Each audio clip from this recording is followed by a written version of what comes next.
Markets get quietly punished.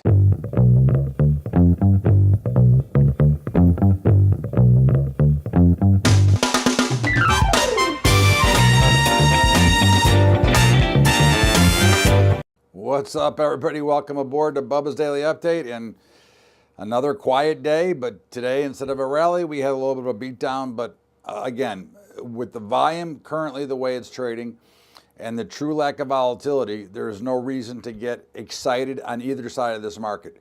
This could be just a normal pullback down to a support level, which would be expected here. The markets did break out of that consolidation band, so it would be no surprise to see them sell down. The Russell finally took a little beat down, not dramatic, but again, about 150 Russell points in the future, about 15 points in the Russell itself. But again, I don't put any stake in what happened here. The markets were quiet. They didn't do much, and the selling came in late. In fact, the S&P was the only positive index for much of the day until it finally gave up at the end of the day and sold off. When we look at the picture, again, it just looks like a little bit of a pullback down to some support, and we'll see how it acts as support. Without the VIX participating, without any real volatility here, I don't know that we're going to go too far one way or the other. Remember, in today's market, a 200 or 300 point move is really nothing when you look at the size of the index. So overall, we're just really neutral and staying on the sidelines and really kind of observing. Oil had a huge beat down today, down a whole 32 cents. It was actually interesting. Oil was up and getting towards 73 before closing around 72. So it did sell off a little bit, but again, this has been a very challenging trade. We are going to maintain our short position here, but it is obviously very uncomfortable. Can't get too excited about it until it breaks back below 70. Then I can just really start to think about being excited. Gold had a pop up early, kind of gave way and really closed somewhere around the flat line. At the end of the day, the dollar was a little bit weaker today, which we totally expected. The bond market was a little bit higher, so rates came down a little bit. We're at like 3.07 in the 10-year. Again, our black swan remains the same thing. The dollar and the bonds, as they get higher, it's going to create more pressure. There's no other way to look at that. That's what's going to be the overall case here. So we'll continue to watch. And again, we're not looking to be aggressive here. You don't want to be aggressive in a market that has no volume and no volatility. You can only get yourself in trouble there. As we take a look over at the grain markets, wheat, a monster day to the upside again, but did give up about 40% of the gains late in the day. It was up over 20 cents at one time, ended up about 14 cents higher. Corn and soybeans were higher, but they really kind of gave way late in the day.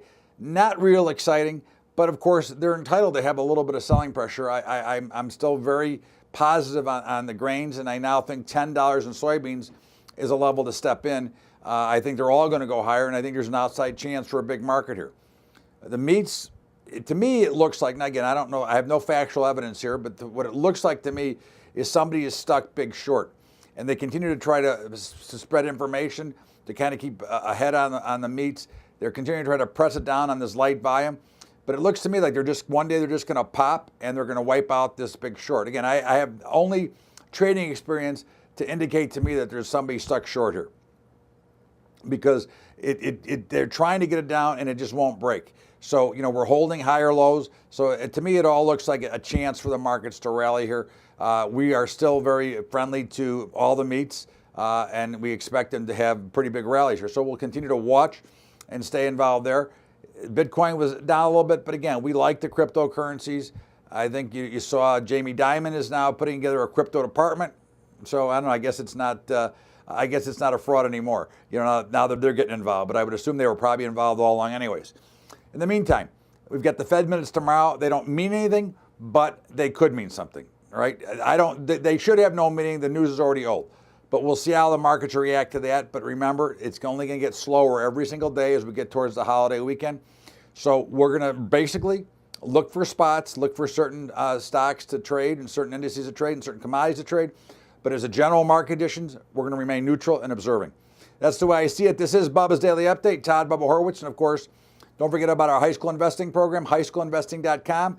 Check out the curriculum. And if you want to help us out, go to Patreon, patreon.com/Bubba Trading. In the meantime, don't forget to catch the Bubba Show every single day at 4 to 5 Eastern at libertytalk.fm. Have a great day, everybody. Thank you so much for being here. We'll see you back here tomorrow on Bubba's Daily Update. Take care.